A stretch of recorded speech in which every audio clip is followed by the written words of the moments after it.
Hello, it's Rani Yoga Devi coming to you from Lakeshore, Ontario.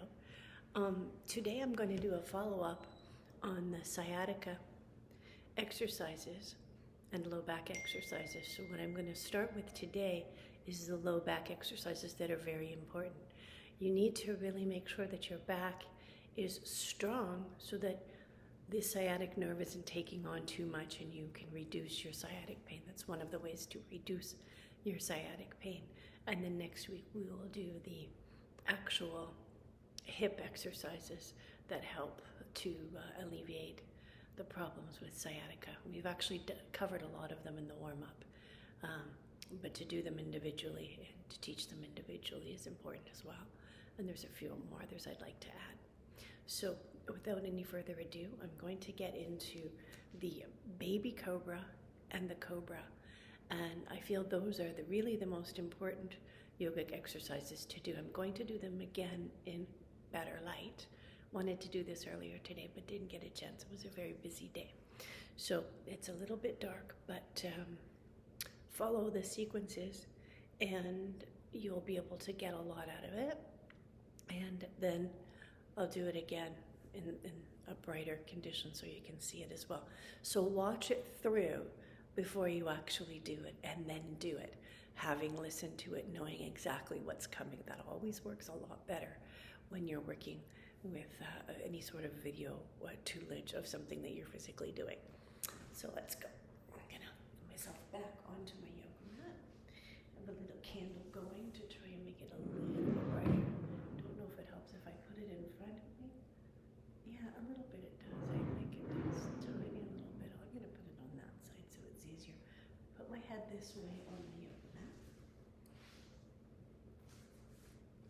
So lying down on your yoga mat, on your belly. Align your body nicely. That's the first and most important thing. Arms overhead, forehead resting on the floor, feet about hip-width apart, and just let yourself rock your hips left to right. Just a few times to make sure that you're in a nice, neutral, comfortable position. And now check in with your neck, see how it's doing. Not push, but rest your chin on the floor and see how your neck feels. If your neck feels okay, then you're all good to do this. If you start feeling pressure in your low back or in your neck right here, then today isn't the day for you to do this. So we're going to bring our hands right back behind our shoulders, beside, I should say, our shoulders. Palms down to the floor, forehead resting on the floor. Take a nice deep breath in. And as you exhale, push your feet into the floor, push your legs into the floor, squeeze your gluteal muscles, engage your lower back, and then slowly allow yourself to lift the head up off the floor. Just as much as is possible for you to let yourself look forward. If you can bring the hands forward a little bit and get up onto the elbows. I'm not pushing in yet. So we're into a baby cobra here. It's a very, very, very simple asana. And it's very, very comfortable. Children often do this sitting in front of the TV. They'll tend to do this. But it's the same thing. You're engaging your back, you're engaging your legs and your glutes.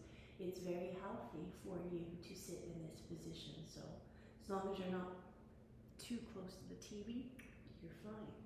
And in this position, you can also turn your head just a little bit to either side, and that helps you stretch out the lower back. As I turn my head to the right, I feel a stretch in the low back on the left side. And I'll just take a few nice deep breaths there.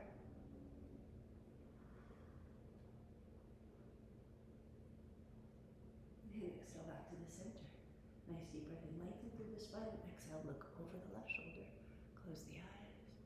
Lengthen the spine. And just a few nice deep breaths.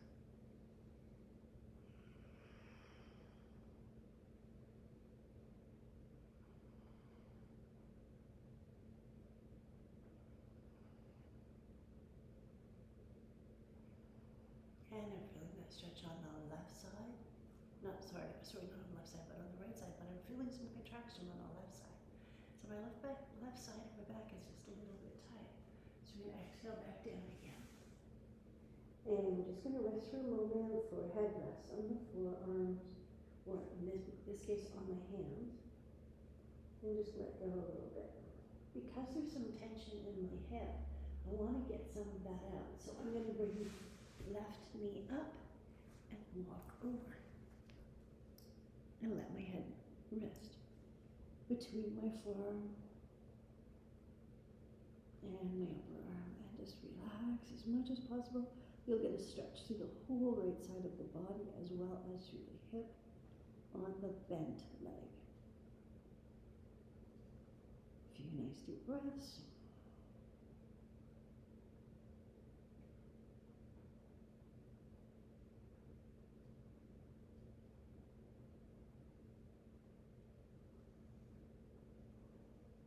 Five nice deep breaths, and slowly walk the hands back to the center. Slide that leg down, and because we had that going on one side, we want to stretch the muscles on the opposite side to do the same thing. You don't want to do something just to one side. So that right leg is going up, and we're slowly sliding the opposite way.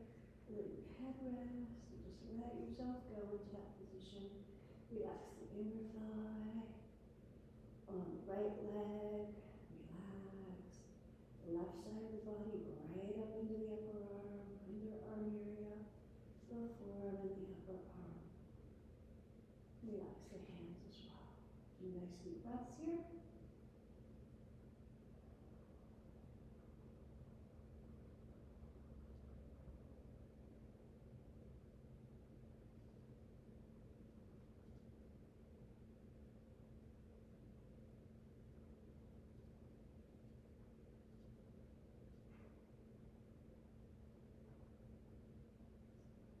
And slowly come back to the center. Bring the leg back down. Hands for hip, side, chest, once again. Nice deep breath in. Exhale completely. And exhale, push into the feet and the legs. Lift through the lower back. Engage in the lower back. Lift through the chest. Drop the shoulders. Look forward. There's your baby cobra. And we can deepen it just a little bit by pressing into the elbows. Drop the shoulders down. Keep looking forward. Breathe. This is a crocodile pose.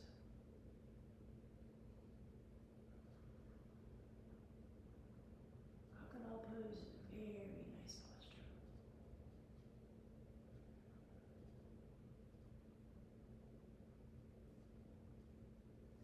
Just take some nice deep breaths here as well.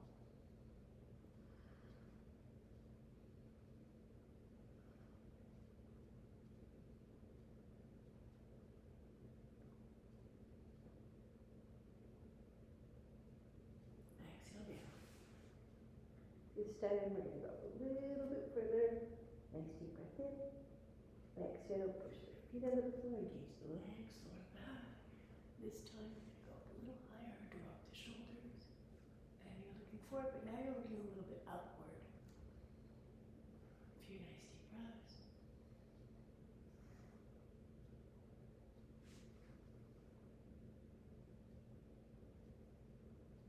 And exhale down. Rest at the twin side. Take a few nice deep breaths.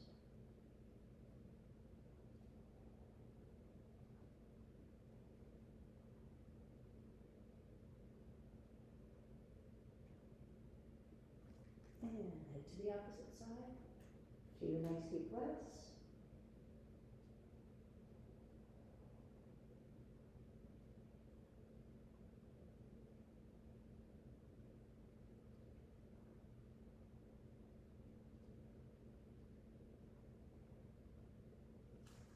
And back to the center.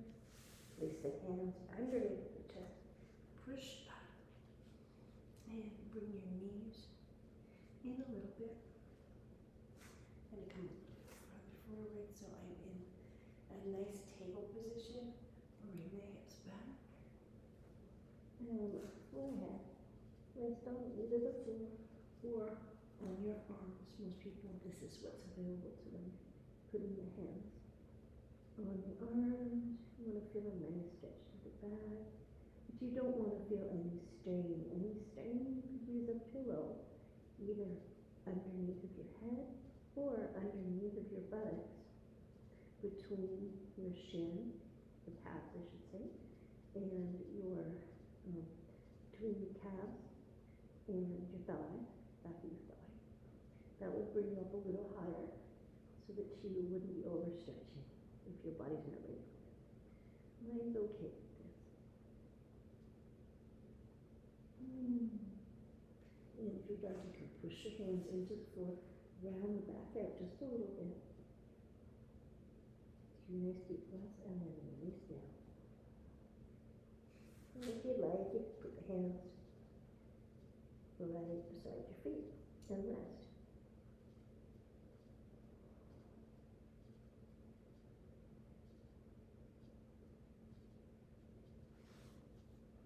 Let's warm you up one vertebrae at a time. I really did get a lot out of my jaw there. Tension in the jaw is normal, a normal effect of living in the body and stress that comes from day-to-day living.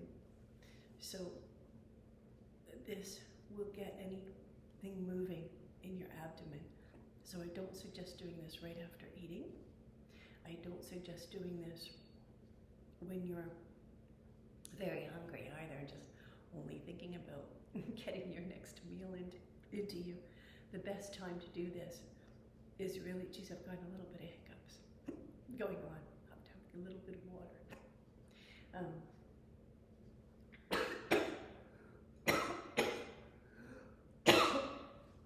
Excuse me. Put a little water around the corner here, I think. Oh, this side.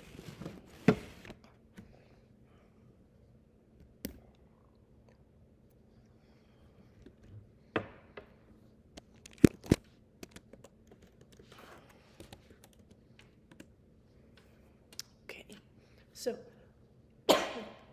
I'm coughing. So that's your basic back strengthening asana sequence. There's much more you can do, but I prefer that you start with that, especially if you have been doing yoga regularly. You can pick and choose what you want to do in the warm-up in the previous video, but in this video, you absolutely do want to follow this sequence, especially if you're new to yoga. If you have any questions or concerns, please feel free to write me and ask me about any questions or concerns that you may have as you are learning, because it's very important that you can trust what you're doing, and then if something feels funny or not right or whatever, that you have an opportunity to ask whether that's okay, given what's happening with your body. The Cobra asana is a very, very important asana, and I couldn't do it for a while because I had a frozen shoulder, and the frozen shoulder wasn't allowing me to do anything with this left shoulder whatsoever. The shoulder blade, everything was out of whack, so I couldn't do most of my asanas. I did a little bit of chair yoga, and I did some yoga in the bathtub, actually. Unfortunately, my partner has in his home a jacuzzi tub, and the jacuzzi tub has jets and everything, and it's nice and big, so I could do some stretches there. So I did full forward bends and half forward bends and some V-sit type of movements, and open leg stretches, one-legged inner thigh stretches, and that sort of thing. I even did some gentle twists where I'm, coming back this way and that sort of thing. And that really made a big difference for me in terms of my healing, being able to do those exercises. And if anybody does have a frozen shoulder, please let me know. I'm happy to do a video on what you do when you get a frozen shoulder. It's some very, very simple exercises and not taking it beyond a range of motion and just allowing the body at the time to heal. It goes away, but it goes away in its own time. And it's lots of fun because you have no control over when it's done. And when it's done, you can just say, thank you, God, for letting that move through me, because for some people it lasts a lot longer than others. Apparently for me, mine was much shorter than it normally takes. And I guess that's partly due to the fact that I'm able to just let go and listen to what my doctors are saying to me and honor that, and just, I'm not working anymore, so I don't have to run out and teach. Be tired, so it's okay for me to just relax and do very little. If that's what the doctor is saying to do, I gotta listen. But activity, when you get back into the activity, you want to do it, and you want to do it properly. It's just so important. Technique is really everything. In yoga, in working out with weights and everything, technique is very, very important. So I guess that's about all for today. It's Rani Yoga Devi signing off, and we'll get into working more with the actual sciatic, getting into the hip and trying to make sure that we get the most open hip that we possibly can through its complete, comfortable range of motion. And in that way, we make the muscles stronger through that whole range of motion as they move and as you sit. So that much for today. Rani Yoga Devi signing off. Thank you for joining me.